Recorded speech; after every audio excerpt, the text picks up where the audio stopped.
जय हिंद बच्चों, स्वागत है आप सभी का उत्कृष्ट डिफेंस एकेडमी के इस YouTube परिवार में। उत्कृष्ट डिफेंस एकेडमी इस बार आपके लिए लेकर के आया है परिश्रम बैच, और इस परिश्रम बैच में मैं आपको केमिस्ट्री का पोर्शन पढ़ाने वाला हूं।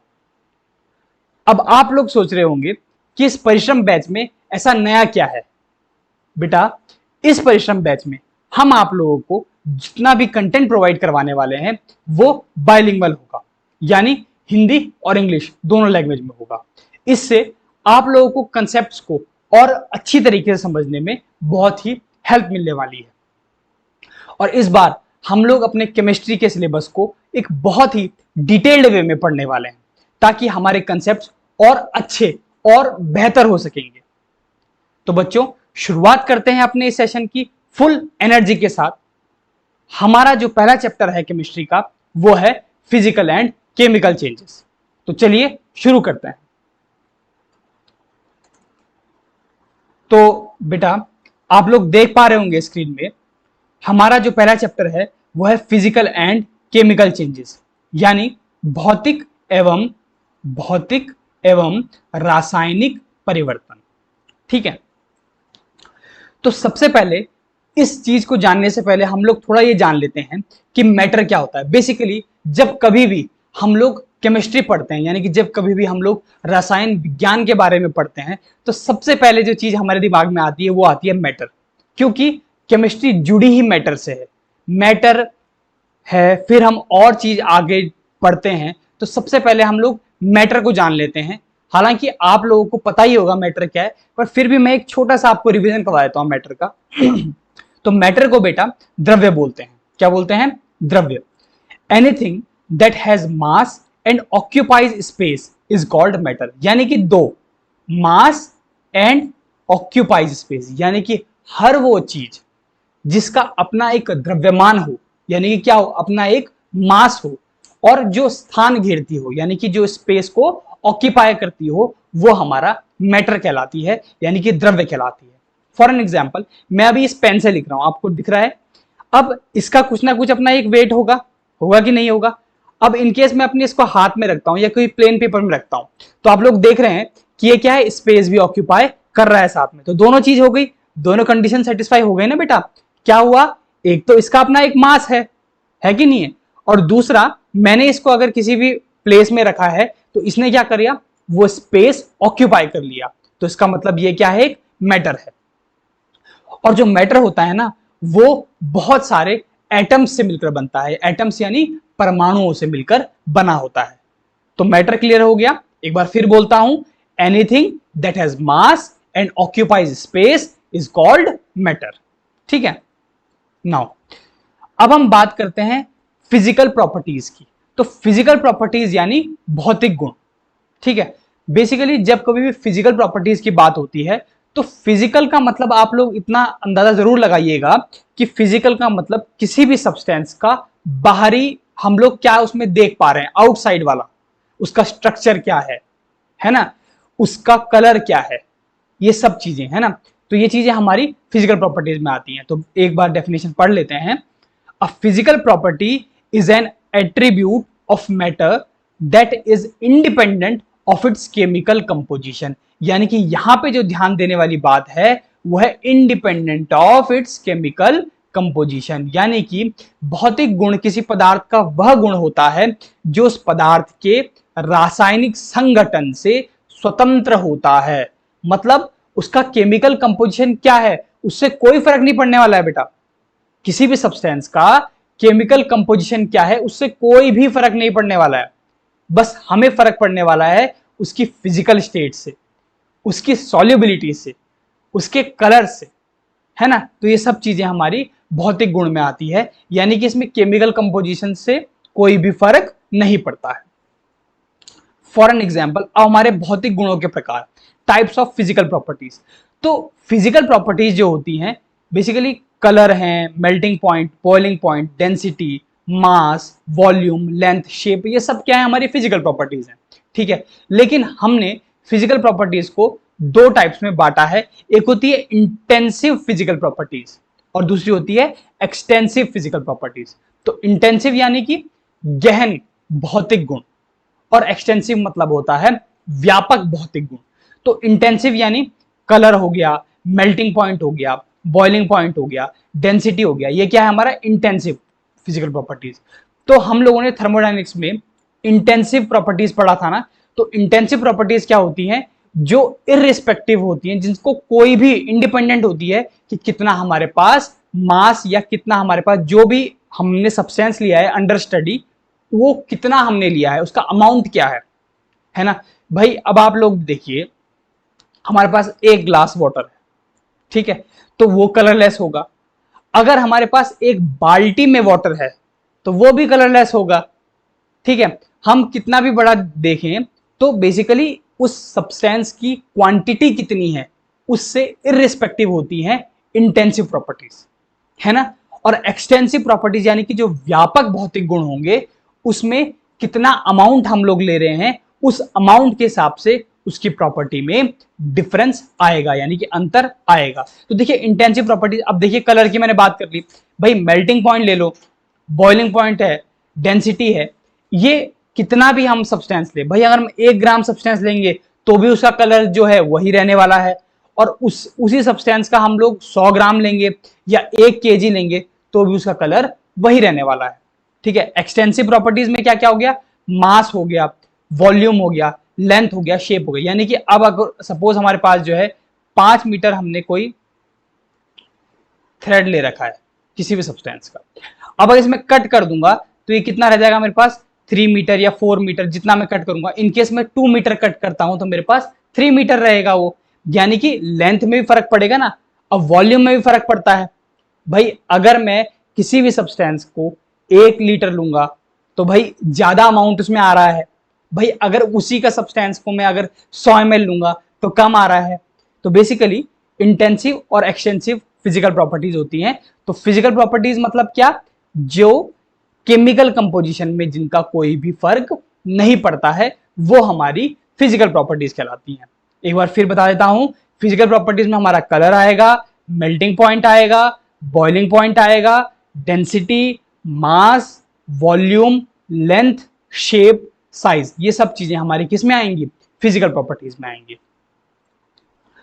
अब हम बात करते हैं हमारा फिजिकल चेंजेस, यानी कि भौतिक परिवर्तन होता क्या है। तो फिजिकल चेंजेस क्या है, a change in any of these physical properties is called physical change. यानी कि जो भी हमने फिजिकल प्रॉपर्टीज अभी पढ़ी, क्या क्या पढ़ा हमने, बॉइलिंग पॉइंट हो गया, मास हो गया, लेंथ हो गया, शेप हो गया, इसमें कोई भी अगर चेंज आ रहा है, कोई भी अगर परिवर्तन आ रहा है तो वो हमारा फिजिकल चेंज कहलाएगा। आ रही है बात समझ में ना। तो a change in any of these physical properties is called physical change. पदार्थ में उपस्थित किसी भी भौतिक गुण में परिवर्तन को, भाई जो जो हमने भौतिक गुण पढ़े हैं, लेंथ है, शेप है, वॉल्यूम है, अगर उसमें कोई चेंज आ रहा है तो वो हमारा भौतिक गुण कहलाएंगे, वो भौतिक परिवर्तन कहलाएंगे। अब इसमें कुछ चीज आप लोग ध्यान से समझिएगा और सुनिएगा, ये इंपॉर्टेंट पॉइंट्स हैं फिजिकल चेंजेस के बारे में, यानी भौतिक परिवर्तन के बारे में। तो in physical change no new substances formed. आप लोग एक चीज ध्यान रखिएगा कि फिजिकल चेंज जब भी होगा ना बेटा, कभी भी फिजिकल चेंज होगा तो नो न्यू सब्सटेंसेस फॉर्म्ड, यानी कि कोई भी नया पदार्थ नहीं मिलेगा आपको। आपने जो चीज पहले ली थी वही पदार्थ आपको बाद में मिलेगा। फॉर एन एग्जाम्पल, एक बढ़िया एग्जाम्पल आप लोग को बताता हूं। देखिए, अगर आप लोग यहां पे आइस लेते हैं, ठीक है, ये आपने आइस क्यूब लिया, अब जब आप लोग इसको हीट करते हैं या रूम टेम्परेचर पर रखते हैं तो ये क्या हो जाएगा, ये वाटर की ड्रॉपलेट मान के लीजिए कि आपने इसे एक बर्तन में लिया है एक, अब ये जो है यहां पे किस में हो जाएगा, ये वाटर में ट्रांसफॉर्म हो जाएगा, ठीक है, ये किस में बदल गया हमारा, वाटर। अब यहां पे इसकी स्टेट ऑफ मैटर की अगर मैं बात करूं, पदार्थ की अवस्था की अगर मैं बात करूं, तो आइस किस फेज में था, ये हमारा किस स्टेट में था, यहां पे था ये सॉलिड में, और जब ये वाटर में कन्वर्ट हो गया तो यहां पे किस में आ गया, ये लिक्विड फेज में आ गया ना, लिक्विड में। तो बेसिकली यहां पे हमारा स्टेट ऑफ मैटर चेंज हो गया। अब अगर मैं आपको बोलूं कि आइस का भाई जो केमिकल फॉर्मूला है वो बताइए, तो आप लोग बोलेंगे सर आइस का केमिकल फॉर्मूला तो H2O होता है। अब अगर मैं आपको बोलूं कि वाटर का केमिकल फॉर्मूला बता दीजिए, तो आप क्या बोलोगे कि सर वाटर का भी तो जो केमिकल फॉर्मूला होता है वो H2O होता है कि नहीं है? तो बेसिकली यहां पे केमिकल कंपोजिशन में कोई फर्क पड़ा क्या? अब आप लोग बोल रहे होंगे केमिकल कंपोजिशन यानी क्या? तो केमिकल कंपोजिशन यानी कि यहां पर H2O था, यानी कि हाइड्रोजन के 2 एटम और ऑक्सीजन का 1 एटम से H2O मॉलिक्यूल बना। तो अगर क्या होता, H2O का यहां पे H2O2 हो जाता, या इसमें से एक ऑक्सीजन एटम गायब हो जाता, या कुछ ऐसा हो जाता कि जिससे जो पहले जो हमारे पास फॉर्मूला था वो फॉर्मूला हमें ना मिलकर के कोई दूसरा हमारे पास एक कंपाउंड बन जाता, तो हमारा ये फिजिकल चेंज नहीं होता। तो बेसिकली इतना क्लियर हो गया होगा आपको कि फिजिकल चेंज में कोई भी नया सब्सटेंस हमें नहीं मिलता है, जो हमारे पास पहले था वही हमें बाद में मिला। क्या चेंज आया? कुछ भी चेंज इसमें नहीं आता है, लेकिन स्टेट ऑफ मैटर इसमें चेंज हो गई। यहां पे आइस सॉलिड फॉर्म में था और यहां पे जब हमने उसको हीट किया या हमने उसको रूम टेम्परेचर पे ले गए तो हमें ये वाटर फॉर्म में मिल गया। Is it clear to you? ठीक है, अगर कोई भी दिक्कत आ रही है तो आप लोग पूछेगा जरूर, ठीक है, हमें अच्छा लगेगा। अब इसका सेकंड पॉइंट जो नोट करने के लिए है, एक तो था कि in physical change no new substances formed. I hope ये आपके बात समझ में आ गई होगी। दूसरा, a physical change is generally reversible, यानी कि फिजिकल चेंज क्या होता है, वो जनरली रिवर्सिबल होता है, यानी कि भौतिक परिवर्तन साधारणतया प्रतिवर्ती होता है। यानी कि अब देखिए, अब आपको समझाता हूं इस चीज को। यहां हमारे पास आइस सॉलिड फॉर्म में थी, यहां पे वाटर लिक्विड फॉर्म में था, रूम टेम्परेचर पे लाए तो हमें क्या हो गया, आइस जो है किस में कन्वर्ट हो गया, वाटर फॉर्म में कन्वर्ट हो गया। Is it clear to you? Good. अब अगर मैं इसी वाटर को लूं, अब अगर मैं इसको, मैं यहां पे भी बता सकता ऊपर, लेकिन मैं इसको यहां अलग से बता रहा हूं। अब अगर मैं इसे वाटर लूं, ठीक है, अब और अगर मैं इसको फ्रीज करूं, ठीक है, इसको अगर मैं फ्रीज करूं यानी कि मैं इसको जमाऊंगा, अगर मैं फ्रीज में रखूंगा तो मुझे क्या मिलेगा यहां पे, फिर ये आइस क्यूब के रूप में मुझे मिलेगा। यानी कि यहां पे ये लिक्विड फॉर्म से फिर किस फॉर्म में चले जा रहा है, सॉलिड फॉर्म में। यानी कि बेसिकली हो क्या रहा है, हो ये रहा है कि मुझे जो लिक्विड था वो मुझे सॉलिड फॉर्म में वापस मिल पा रहा है।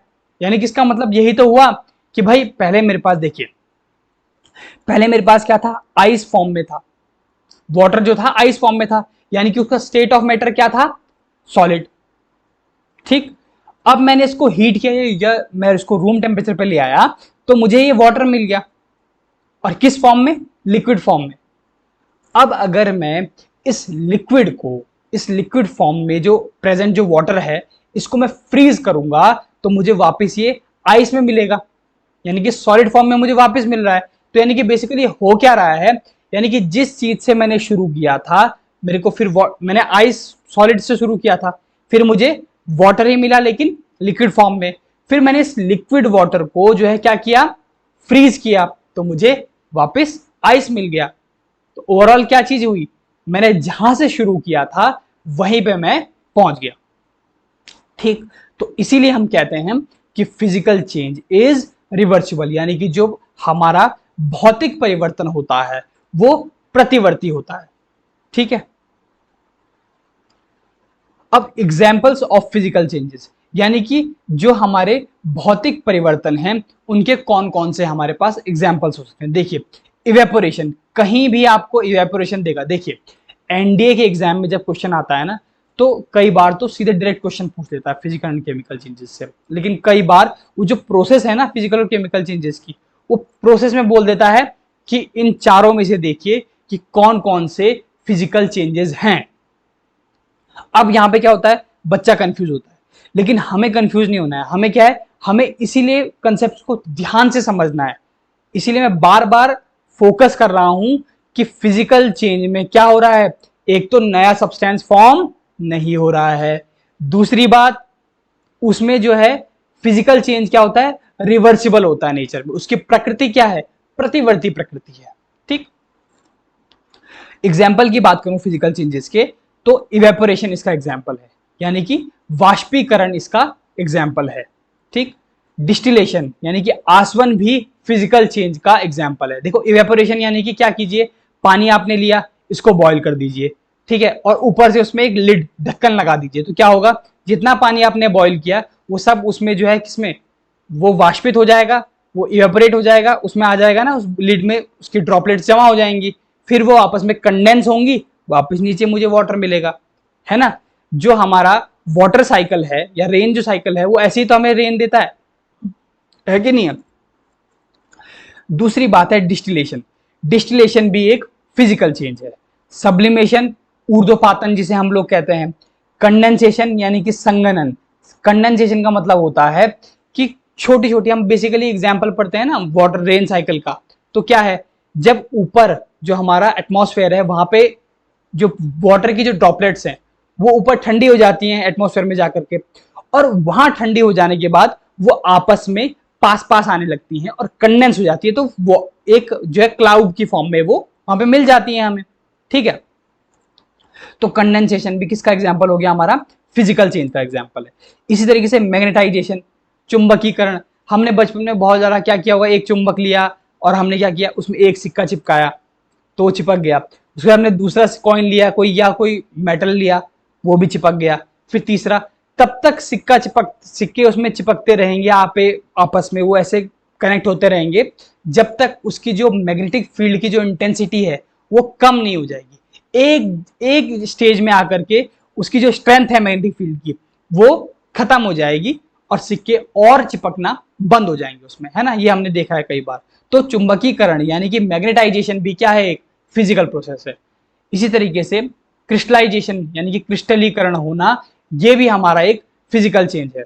तो इतना क्लियर है, जितने मैं यहाँ पे वर्ड टर्म्स बोल रहा हूं ना, इन टर्म्स से क्वेश्चन आए हैं, बार बार कह रहा हूं, ये इंपॉर्टेंट टर्म्स बोल रहा हूं मैं यहाँ पे कि इवेपोरेशन फिजिकल चेंज है, डिस्टिलेशन भी फिजिकल चेंज है, सब्लिमेशन, कंडेंसेशन, मैग्नेटाइजेशन, क्रिस्टलाइजेशन, ये सब के सब क्या है, इंपॉर्टेंट टर्म्स हैं फिजिकल चेंजेस के रिगार्डिंग। नाउ अब है बात केमिकल प्रॉपर्टीज यानी कि रासायनिक गुण किसे कहते हैं।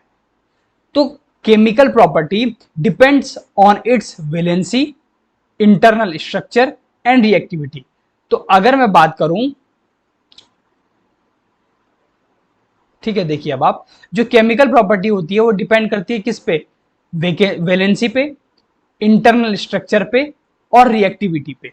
यानी कि जो हमारे रासायनिक गुण होते हैं वो किसी भी द्रव्य, किसी पदार्थ की किस पे, वैलेंसी पे, उसकी संयोजकता क्या है ना, उसका इंटरनल स्ट्रक्चर यानी कि आंतरिक संरचना क्या है उसकी, और उसकी रिएक्टिविटी क्या है। भाई कई सारे ऐसे मैटर हमारे पास मौजूद हैं हमारे पास जो बहुत आसानी से रिएक्ट कर जाते हैं, और कई मेटल ऐसे हैं या कई एलिमेंट हमारे पास ऐसे हैं जिनको रिएक्ट करवाने के लिए हमें बहुत ज्यादा टेम्परेचर, बहुत ज्यादा प्रेशर की जरूरत होती है ना। तो इन सब पे जब भी बात होगी, वैलेंसी पे, इंटरनल स्ट्रक्चर पे या रिएक्टिविटी पे, इसका मतलब ये होगा कि हम लोग बात किसके बारे में कर रहे हैं, केमिकल प्रॉपर्टीज के बारे में। तो आप समझ रहे हैं ना, बेसिकली हम लोग फिजिकल और केमिकल प्रॉपर्टीज को कैसे डिफरेंशिएट करते हैं, कैसे उसमें अंतर कर पाते हैं। फिजिकल यानी कि उसका बाहरी रूप, उसका आउटसाइड से हम लोग किसी भी सब्सटेंस को अगर स्टडी करेंगे तो वो हमारा फिजिकल चेंज आएगा, है ना, या उसकी फिजिकल प्रॉपर्टीज होंगी। अब उसमें जो फिजिकल प्रॉपर्टीज में जो चेंज हो रहा है वो हमारा फिजिकल चेंज है। केमिकल प्रॉपर्टीज का क्या चक्कर है, केमिकल प्रॉपर्टीज यानी कि उसके इंटरनल, अगर हम किसी भी सब्सटेंस को अंदर से उसमें स्टडी करना चाहेंगे, हम उसकी रिएक्शंस देखना चाहेंगे, वो इससे रिएक्ट कर रहा है, इससे नहीं कर रहा है, किसी सब्सटेंस से वो आसानी से रिएक्ट कर रहा है, किसी सब्सटेंस से हम लोग उसको बहुत ज्यादा, हम कैटलिस्ट का इस्तेमाल कर रहे हैं, हम जो है और सब्सटेंस का इस्तेमाल कर रहे हैं, तो उस स्टेज में वो हमारी केमिकल प्रॉपर्टीज होगी। हम लोगों को इस चीज को ध्यान रखना है कि फिजिकल और केमिकल प्रॉपर्टी में बेसिकली डिफरेंस क्या है ना। तो हमारा केमिकल प्रॉपर्टीज ये है। अब है एग्जांपल्स ऑफ केमिकल प्रॉपर्टीज, यानी कि केमिकल प्रॉपर्टीज जो हमारे रासायनिक गुण हैं उनके एग्जांपल्स क्या क्या हैं। देखिए, फ्लेमेबिलिटी यानी कि ज्वलनशीलता, कोई सब्सटेंस जल रहा है तो वो भी केमिकल प्रॉपर्टीज के बारे में बात होगी कि भाई ज्वलनशीलता उसकी कितनी है, आसानी से फ्लेमेबल है या नहीं है, उस चीज के बारे में।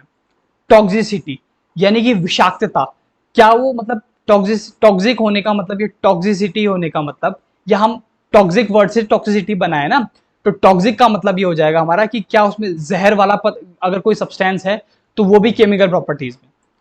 एसिडिटी, भाई कोई अम्ल है तो वो कितनी उसकी एसिडिटी है, हम पीएच स्केल देखते हैं ना, तो जितना कम, अगर 1, किसी का पीएच 1 है उसका मतलब वो ज्यादा एसिडिक है, किसी का पीएच 6 है उसका मतलब कम एसिडिक है कि नहीं? The reactivity of various types, यानी कि विभिन्न प्रकार की अभिक्रियाशीलता है, यानी कि किसी भी सब्सटेंस की, मतलब अगर हम किसी सब्सटेंस को रिएक्ट करवा रहे हैं तो कितनी जल्दी वो रिएक्ट कर पा रहा है। जहां पे रिएक्शन की बात हो जाएगी ना बेटा, ये याद रख लेना आप लोग, जहां पे रिएक्शंस की बात हो जाएगी वहां पे खटैक से दिमाग में स्ट्राइक करना चाहिए कि भाई केमिकल प्रॉपर्टीज से रिलेटेड है, ठीक है। उसकी ऑक्सीडेशन स्टेट क्या है, जहां पे ऑक्सीडेशन स्टेट की भी बात होगी वहां पे भी आप लोगों को देखना है कि केमिकल प्रॉपर्टीज से रिलेटेड है। कंबशन हो गया, यानी कि दहन, जहां पे दहन की बात होगी, कंबशन की बात होगी कि भाई कोई सब्सटेंस है उसे हम कंबशन हो रहा है उसका, तो भी केमिकल प्रॉपर्टीज से, यानी कि केमिकल चेंजेस से वो रिलेटेड होगा। केमिकल चेंजेस, अब है रासायनिक परिवर्तन। क्या है? रासायनिक परिवर्तन।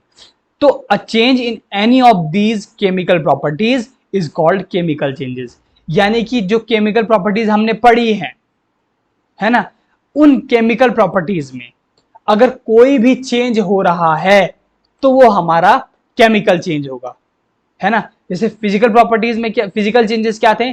फिजिकल प्रॉपर्टीज में होने वाला change physical change, chemical properties में होने वाला चेंज केमिकल चेंज, है ना। तो केमिकल प्रॉपर्टीज हमने क्या क्या देखी थी? जैसे उसका एसिडिटी हो गई, ऑक्सीडेशन स्टेट में अगर चेंज हो गया, कंबशन, कंबस्ट हो रहा है कि नहीं हो रहा है, फ्लेमेबिलिटी वगैरह, ये सब चीजें हमारी केमिकल प्रॉपर्टी से रिलेटेड है। अब अगर इन केमिकल प्रॉपर्टीज में कोई भी चेंज हो रहा है तो वो हमारा केमिकल चेंज होगा, ठीक है।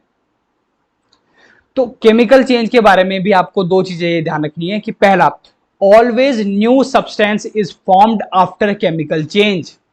पहली बात क्या है? हमेशा आपको नया पदार्थ मिलेगा केमिकल चेंज के दौरान, ऐसा नहीं होगा कि आपको जो है सेम सब्सटेंस मिल जाए, ठीक।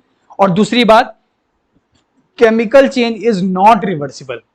केमिकल चेंज क्या होता है? रिवर्सिबल नहीं होता, बल्कि फिजिकल चेंज क्या था हमारा? रिवर्सिबल था। देखिए आप समझते हैं, बहुत इंटरेस्टिंग है, मजा आएगा। Always new substances formed after chemical change, यानी कि केमिकल चेंज के बाद हमेशा नया सब्सटेंस मिलता है। देखिए मेरे पास अगर एक ये सपोज मान लीजिए आयरन रॉड थी, ठीक है, आयरन रॉड थी। अब ये एटमॉस्फेयर में हमने क्या करा, आयरन रॉड थी या आयरन नेल थी, हमने उसको बाहर छोड़ दिया खुले में, आजकल बरसात भी है, हमने उसको बाहर छोड़ दिया। अब क्या है, ये एटमॉस्फेयर में प्रेजेंट ऑक्सीजन और उसके साथ साथ वाटर,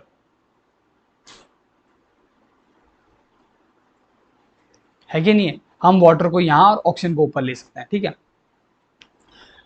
हमारे एटमॉस्फेयर में नमी भी है, ठीक है, मॉइस्चर है, तो इस वजह से ये आयरन रॉड में क्या हो जाएगा, इस वजह से इस आयरन रॉड में जो है ऐसे ऐसे स्पॉट्स मिलेंगे। स्पॉट्स यानी कि ये जंग लग गया, यही तो होता है। आयरन को खुला छोड़ देते हैं, रिएक्टिव मेटल है, ऑक्सीजन एटमॉस्फेयर में प्रेजेंट ऑक्सीजन, और हमारे एटमॉस्फेयर में नमी भी है, मॉइस्चर भी है, उससे रिएक्ट करके क्या बना लेता है, ये जंग लग जाता है इसमें। हम तभी तो कहते हैं कि भाई लोहा खराब हो गया, अब इसका इस्तेमाल नहीं करना चाहिए, कच्चा हो गया लोहा। तो इसका जो फॉर्मूला होता है रस्टिंग ऑफ आयरन, जिसे हम बोलते हैं Fe2O3.XH2, तो बेसिकली ये होता है जंग, ठीक है, जिसको हम बोलते हैं rusting of iron, rusting of, ठीक है, इतना क्लियर है। तो Fe2O3.XH2O, बार बार इस फॉर्मूले को बोल रहा हूं क्योंकि ये फॉर्मूला भी कई बार पेपर में पूछते हैं कि भाई रस्टिंग ऑफ आयरन हुई है तो क्या हमें नया सब्सटेंस मिला, तो इतना क्लियर हो रहा है। तो केमिकल चेंजेस में क्या होता है, जो केमिकल कंपोजिशन होता है उसमें भी चेंज आ जाता है। देखिए यहां पे केवल आयरन था, Fe था यहां पे, और यहां पे हमें Fe2O3.XH2O मिल गया है ना, तो यहां पे हमारा केमिकल कंपोजिशन ही चेंज हो गया, है ना। दूसरी बात, chemical change is not reversible, यानी कि जो केमिकल चेंज होता है वो रिवर्सिबल नहीं होता है, नॉट रिवर्सिबल। यानी कि जब आपको आयरन से जो है आयरन का ऑक्साइड मिल गया, यानी कि Fe2O3.XH2O जब आपको मिल जाएगा, तो उसका मतलब क्या है, अब आप लोग वापस इस आयरन जो ये जंग लग गया, इसमें रस्टिंग हो गई इस आयरन की, वापस आपको प्योर जो आयरन जो था आपके पास वैसा नहीं मिलेगा। आप आयरन को जो है रस्टिंग ऑफ आयरन से बचा तो सकते हैं, लेकिन जब रस्टेड हो जाए आयरन, यानी कि उसमें जंग लग जाए, यानी कि बेसिकली उसका कोरोजन हो गया, या जिसे हम हिंदी में कहते हैं संक्षारण हो गया जब किसी भी मेटल का, तो आपको वापस वही मेटल जितनी उसकी प्योरिटी थी मिलना बहुत ही ज्यादा मुश्किल है, बल्कि मिलता ही नहीं है हम कहेंगे। आप लोग कोरोजन से बचा सकते हैं, कैसे? आपने पढ़ा है, पेंट कर देंगे उसमें। अगर हम आयरन की रॉड में या आयरन का कोई भी हमारे पास सामान है उसमें अगर पेंट कर दें, तो रस्टिंग ऑफ आयरन की जो प्रोसेस होती है वो बहुत धीमी हो जाती है, या बिल्कुल ना के बराबर होती है। या दूसरी प्रोसेस गैल्वेनाइजेशन से कर सकते हैं है ना, गैल्वेनीकरण जिसको हम हिंदी में बोलते हैं। तो गैल्वेनाइजेशन में क्या होता है, जिस भी मेटल का हमें कोरोजन से बचाना है, जिस भी मेटल को हमें कोरोजन से बचाना होता है, हम क्या करते हैं, उसमें उससे ज्यादा रिएक्टिव मेटल से हम लोग उसमें उसकी प्लेटिंग कर देते हैं। अब इससे क्या होगा, अब सबसे पहले देखिए मैं बताता हूं, हमारे पास ये आयरन था, ठीक। अब मुझे इसको जो है बचाना है, किससे? जंग से बचाना है, यानी कि कोरोजन होने से बचाना है।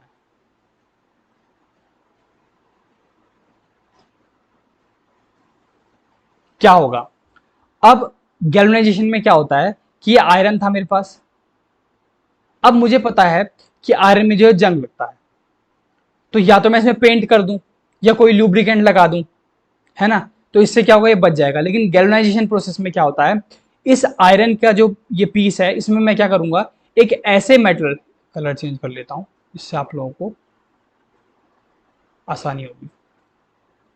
देखिए, अब अगर मैं इसमें एक ऐसे मेटल की लेयर चढ़ा दूं,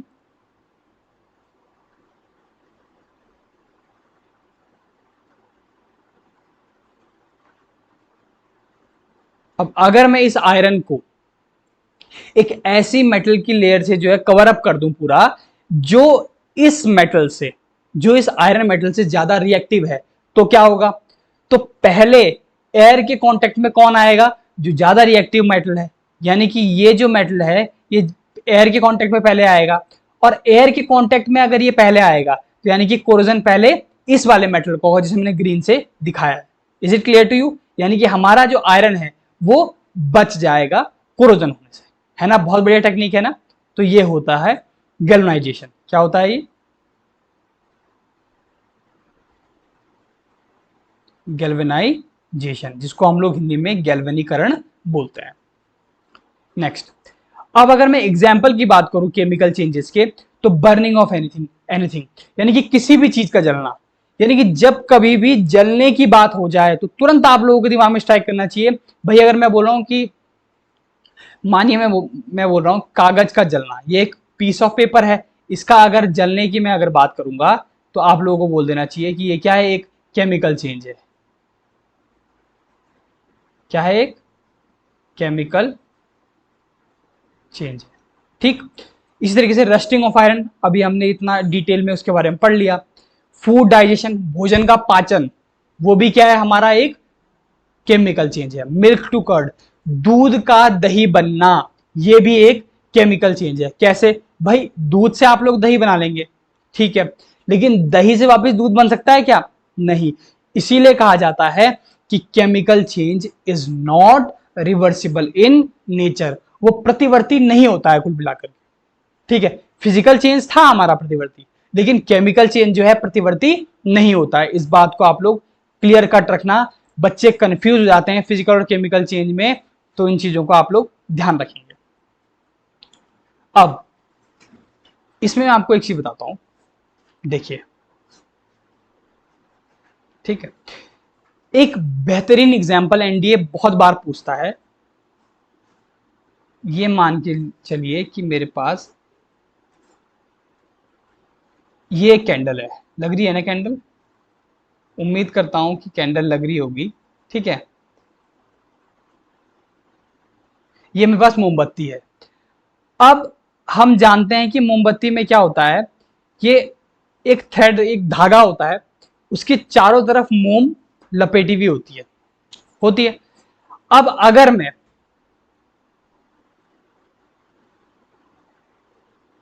बर्निंग ऑफ कैंडल बोलूं आपको, क्या बोलूं, बर्निंग ऑफ कैंडल यानी कि मोमबत्ती का जलना अगर मैं आप लोगों को बोलूं, तो आप लोग क्या बोलेंगे, इससे फिजिकल चेंज होगा या केमिकल चेंज होगा? ठीक है, तो आप लोग ऐसा कीजिए, पहले वीडियो पॉज करना फिर देखना कि क्या होगा। ठीक है, अगर बर्निंग ऑफ कैंडल होगा तो यानी कि बर्न क्या होगा, मोम थोड़ा ना बर्न होती है, बर्न होता है ये जो थ्रेड है ना, ये धागा, ये बर्न होता है।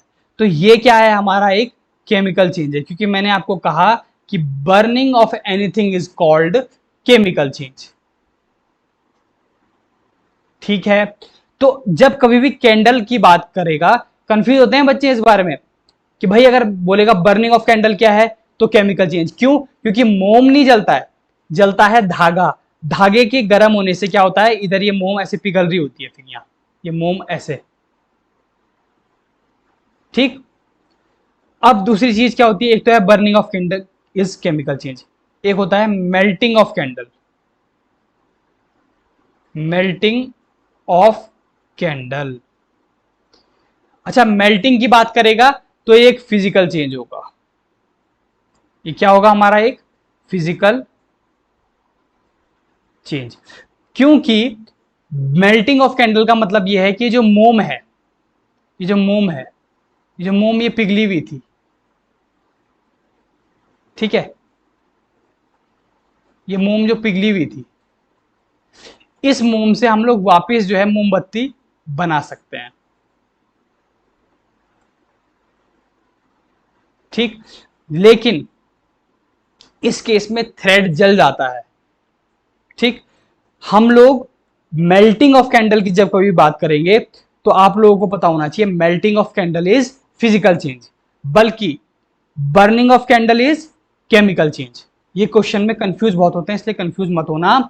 बर्निंग, जब कभी बर्निंग की बात होगी, बार बार बोल रहा हूं, जब कभी भी बर्निंग की बात होगी तो केमिकल चेंज हो, तो केमिकल चेंज होगा, क्योंकि उसका थ्रेड जो है जल रहा होगा, और थ्रेड जो है जल करके राख हो जाएगा, ऐश में बदल जाएगा, वापिस आप लोग थ्रेड नहीं बना सकते। मेल्टिंग ऑफ कैंडल की बात होगी तो फिजिकल चेंज होगा, क्योंकि आप मेल्ट मोमबत्ती से वापिस आप लोग मोमबत्ती बना सकते। ठीक, नेक्स्ट एक काफी इंपॉर्टेंट एग्जांपल दूसरा इसके बारे में पूछते हैं। देखिए, एक होता है हमारे पास CuSO4.5H2, ये एक्चुअली ब्लू कलर का होता है, ये होता है नीले कलर का। ठीक है, इसको बोलते हैं कॉपर सल्फेस पेंटाहाइड्रेट।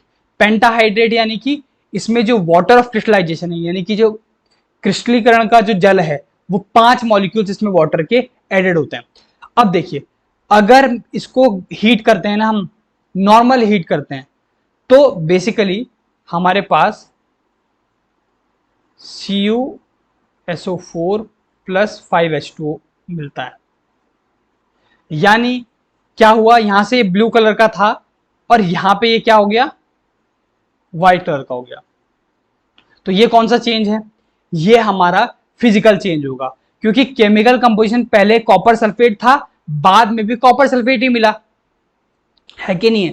केमिकल कंपोजिशन में कोई फर्क नहीं आया, बस फर्क किस में आया, कलर में। भाई यहाँ पे ब्लू कलर का था, यहाँ पे व्हाइट कलर का हो गया, तो हम लोग इसको केमिकल चेंज नहीं करार कर सकते, हम लोग इसको फिजिकल चेंज बोलेंगे, क्योंकि यहाँ पे ये ब्लू कलर का था, ये व्हाइट कलर का था, लेकिन बेसिकली जो यहां पे इसका केमिकल कंपोजिशन था, ये कॉपर सल्फेट CuSO4 था, और अभी भी क्या है, CuSO4।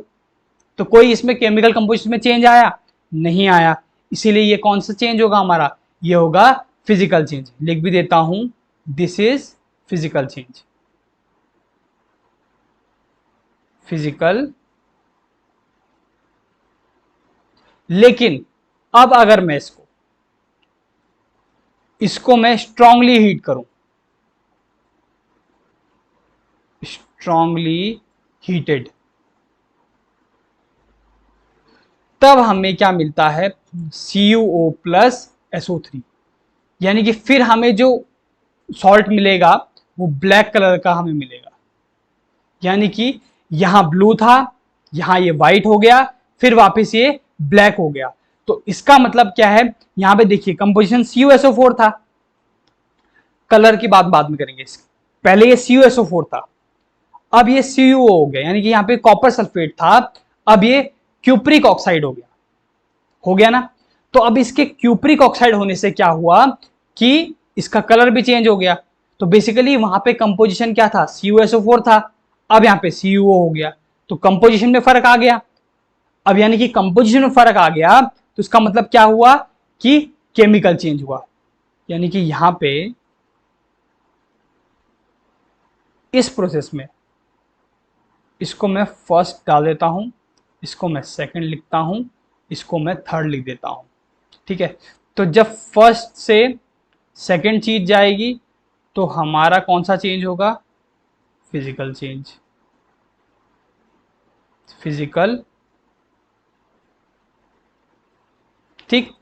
अब जब सेकंड से थर्ड चीज जाएगी तो हमारा कौन सा चेंज होगा, केमिकल चेंज, ठीक है। तो ये कितना क्लियर है, ओके। तो ये था बच्चों आज का, ठीक है, फिजिकल एंड केमिकल चेंजेस हम लोगों ने बहुत ही अच्छे ढंग से और बहुत सही से हमने डिटेल्ड वे में पढ़ लिया है।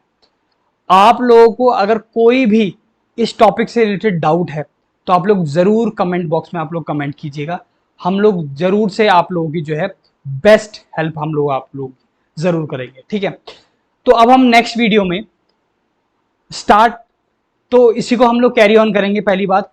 दूसरी बात, हम लोग इसकी पहले हम लोग समरी देखेंगे इस चैप्टर की, कि हमने इस चैप्टर में जो डिटेल्ड वे में पढ़ा था उसकी शॉर्ट समरी क्या है, ताकि आप लोगों को जो कंसेप्ट है उनको रिकैप करने में जो है आसानी हो। और कुछ क्वेश्चंस हम लोग एनडीए में जो आए हैं पिछले कुछ क्वेश्चंस हम लोग वो देख लेंगे, ताकि आप लोगों का कॉन्फिडेंस बिल्डअप हो कि हम भी जो है एनडीए के एग्जाम को क्रैक कर सकते हैं, और हम एनडीए के एग्जाम के जो क्वेश्चन आए हैं उनको कर रहे हैं, ठीक है। तो आप लोग बस एक बात मैं बार बार पहले भी कहता था और आज भी यही कह रहा हूं कि जितनी शिद्दत से हम लोग आप लोगों को पढ़ा रहे हैं ना, उतनी ही शिद्दत से आप लोग रिवीजन कीजिएगा, क्योंकि अगर आप लोग सही से रिवीजन करेंगे ना तो आप लोगों को एनडीए के एग्जाम को क्रैक करने में कोई नहीं रोक सकता। बस आप लोग मेहनत करते रहिए और जितना हो सके उतना पढ़िए, क्योंकि जितना अगर आप अभी से सही से करेंगे ना, हमारे पास टाइम, देखो सितंबर में होना है एग्जाम, तो हमारे पास टाइम है। लेकिन अब ये मत सोचिएगा कि भाई जो है टाइम है तो आदमी क्या, हम लोग क्या करते हैं, सोचते हैं कि टाइम है तो अब थोड़ी देर रुक जाते हैं, थोड़े दिनों बाद पढ़ाई करेंगे, आज पढ़ने का मन नहीं हो रहा कल से करते हैं, कल नहीं हो रहा परसों से करते हैं, ऐसा करते करते जो है दिन कम होने लगते हैं। अब दिन कम होने लगते हैं तो फिर क्या होता है, लास्ट में बच्चा जो है यूट्यूब में सर्च करता है लास्ट 15 डेज स्ट्रेटेजी। अरे भाई जब इतने दिनों में नहीं पढ़ा तो उस 15 डेज में क्या हो जाएगा, फिर उन 15 दिनों में भी बच्चा आलस करता है, फिर डालेगा लास्ट 7 डेज स्ट्रेटेजी की कैसे how to complete syllabus in 7 days. अच्छा फिर भी आलस करते करते जो है बच्चा पहुंचता है, फिर जब 2 दिन बचते हैं फिर बोलता है last 48 hours study how to complete the syllabus of NDA in 48 hours. तो ऐसा काम हम लोगों को नहीं करना है, हम लोग लास्ट के भरोसे नहीं बैठे रहेंगे, हम लोग शुरू से बहुत अच्छे ढंग से पढ़ाई करेंगे ताकि हम लोग अपने एनडीए एग्जाम को जो है क्रैक कर सकें। और आप लोग सही से रिवीजन करोगे ना तो आप लोगों को एनडीए के एग्जाम को क्रैक करने में ना कोई नहीं रोकेगा, बस मैं बता, कोई नहीं रोक सकता, मैं कह रहा हूं, है ना। बिल्कुल सही से मेहनत कीजिए, आपको जरूर आपकी जो है मेहनत का फल मिलेगा, ठीक है। तो मिलते हैं आपसे नेक्स्ट वीडियो में, अपने इसी सेशन को थोड़ा आगे बढ़ाएंगे, एमसीक्यूज देखेंगे, ठीक है। Okay bye.